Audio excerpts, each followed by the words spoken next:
let's check the DougDoug.com stock market competition because I think Stanzy must have taken a tumble today because I saw Reddit had a fucking catastrophe. Reddit shares plunged. I'm still in first. Easy clap, but they haven't updated. Stans would be lower. Yeah, this is gone. I mean, this is probably, I think they wiped out all their gains. It might be like a 5% gain or something. And it's because, dude, you know what's interesting? Reddit reported user numbers that dropped and they're blaming it on, and it seems like to be true, that Google changed their algorithm to deprioritize Reddit links because everybody was typing in thing plus Reddit on Google.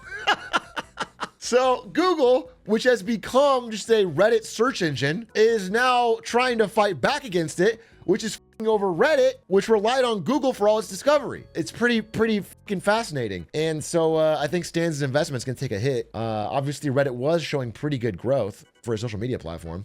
I do think Reddit is positioned nicely. Everyone's been looking for like, where are any like left-leaning voices gonna go now that Twitter is totally Elon Musk pilled? And everyone says Blue Sky. It's not Blue Sky, it's Reddit.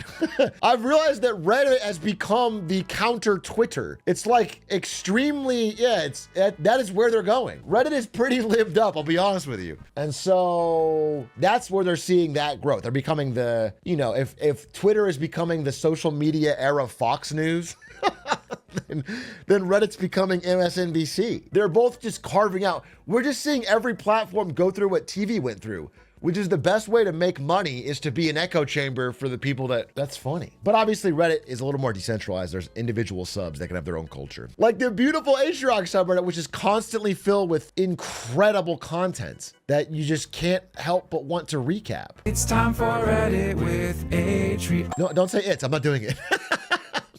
There's nothing on there. There's actually nothing on there. I'm not gonna fucking do it. I'm not checking the Reddit. There's nothing on there. Do you know about one-way video interviews? What is this? The future is bright. What is a one? A little bit about me. How do you not know about you? Fuck, dude. I'm so what? I'm so. Okay, so I heard about these. We watched a different video, but I've never done this in real life. This seems like it. We watched as the person that fucked it up and it submitted the the wrong one. We watched the video of the girl that like said, "Oh, this fucking sucks. I can't. I'm choking. I don't know what to do," and then accidentally hit submit.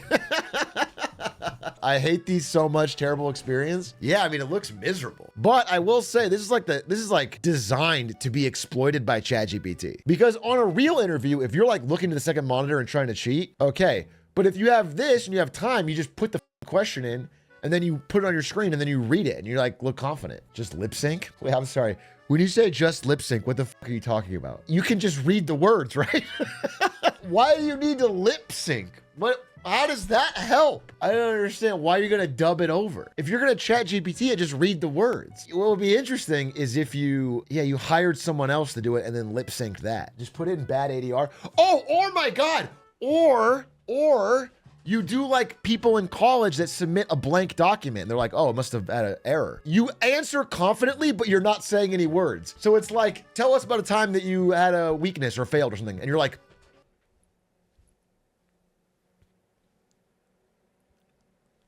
and then you submit it and they go, oh my God, this guy looks confident, but I can't hear what he says. And they ask you for a follow-up interview. Wait, that's actually genius. That's actually, you just look straight up confident. You just sell it with your actions, but the words don't mean it. And they're gonna watch. They're not gonna think you meant like you're lip syncing. You only get 3 attempts. Isn't that insane? Why would they not give you as many as you want? Why is it like on a clock? Sometimes just 1? That's so fucking crazy. Wait, so you sign in for an interview, it records you, and it gives you 1 attempt in 30 seconds? That is some IRL beast game shit. That is some fucking clutch or kick. We need someone who can clutch it up in 30 seconds for this associate sales manager position at fucking CVS. We need someone who's ready to thrive on a 30-second short notice. What the fuck are we talking about? That's crazy. That's dystopian. Why do I sound too happy now? Shit, that's okay. Oh, it's recording now? And it was there that I was able to conduct sales calls. Higher view. That sounds terrible. I mean, that sounds truly horrendous. I'm not happy that exists. I'm happy that I don't have to do it. You see this chart about software engineers? What's this? Bro, I showed this chart. This is in my fucking, slowly all at once. I've shown this chart. I show this chart for not just software, but all engineers. It is generational how different a time 21 and 22 were. This is true employee power era for all jobs really, but especially like tech jobs. It was this brief moment in the sun where like the perks were crazy. The jobs were too scared to deny you remote work. They were hiring everyone. The money was crazy. But what I was saying is, even before this was good. It's crazy how it's below the pre-COVID average now. It's like, it's generationally fucking low. Like the hiring for software engineers now is like the immediate recession after COVID. Imagine starting in 25 and still clutching. No, it's impressive. What I'll say is, so I was talking to Evan Gao. Dude, Evan Gao is a Berkeley CS graduate and he's like fucking hunting. He can't, it's just way, way tougher. He tried being born 5 years ago. That's what I told, this friend of Adish's who was there, Daniel. He was like, yeah, I'm a CS graduate trying to figure it out. I was like, dude, did you try just being born in an earlier time? It would have been easy. Comp Sci has the highest unemployment of any major right now. Dude, what a fucking reversal. So this is median annual earnings of 25 to 29-year-old bachelor's degree holders. Oh, it's 2018. This is pre-COVID. This is not a great chart. But still, you're telling me in 2018, computer science degrees had the highest unemployment at 25, 29? That's crazy. That's shocking. But this is all pretty out of date. 2018 is an entirely different time. It's 7 years ago, and a lot has happened. Tell us which group of them is most likely to be a millionaire. Again, the world's changing, but yeah, like mechanical or chemical engineering, save your money, stable job, save it, you'll be a millionaire. But the most likely to be a millionaire, I think Fango said it correctly, is the child of a millionaire. Or the first person to sports gamble. YouTubers?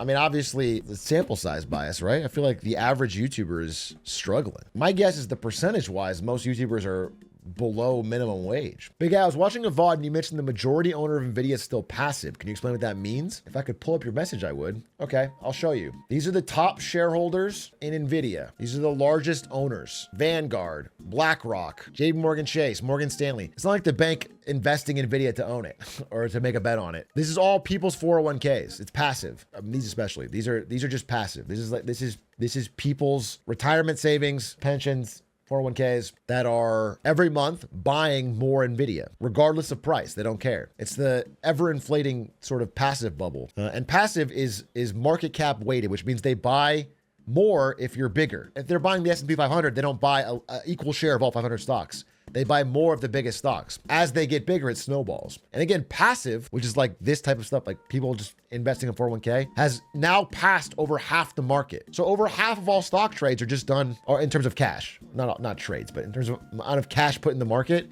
is done passively. Does it ever backfire? A lot of theories. It's very cutting edge. Nobody knows what the fucking impact of the ever-growing passive monster in the world is. The way it would backfire, the most obvious way, is when people start net pulling out of their retirement instead of net putting it in. So if there's a lot of old people who are in the era where they're not working and putting money into their 401k, but actually pulling it out, then that would have a massive drain effect in the stock market. Because again, we're talking about massive numbers here. Passive is literally half of the market. But outside of that, it's tough to say what shakes it. Outside of like a population pyramid inversion. So boomers may kill the market they created. Well, it's worse than that though. What it really is boomers creating a system that pumps the market their whole lives and then dumps it on the workers who are working when they get old. Do you know what I'm saying? It's like they saw all the growth. They bought all this shit over the course of their life as it was growing. And then right as it peaks, they get old, retire, and sell it onto a class of workers who are now millennials and Gen Z who are buying it at the peak. It's kind of like rug pulling the country. It's a rug pull of the next generation. And I don't want to point fingers, but I heard this entire idea came from Dan Clancy. I heard he invented this at one of his symposiums in his town.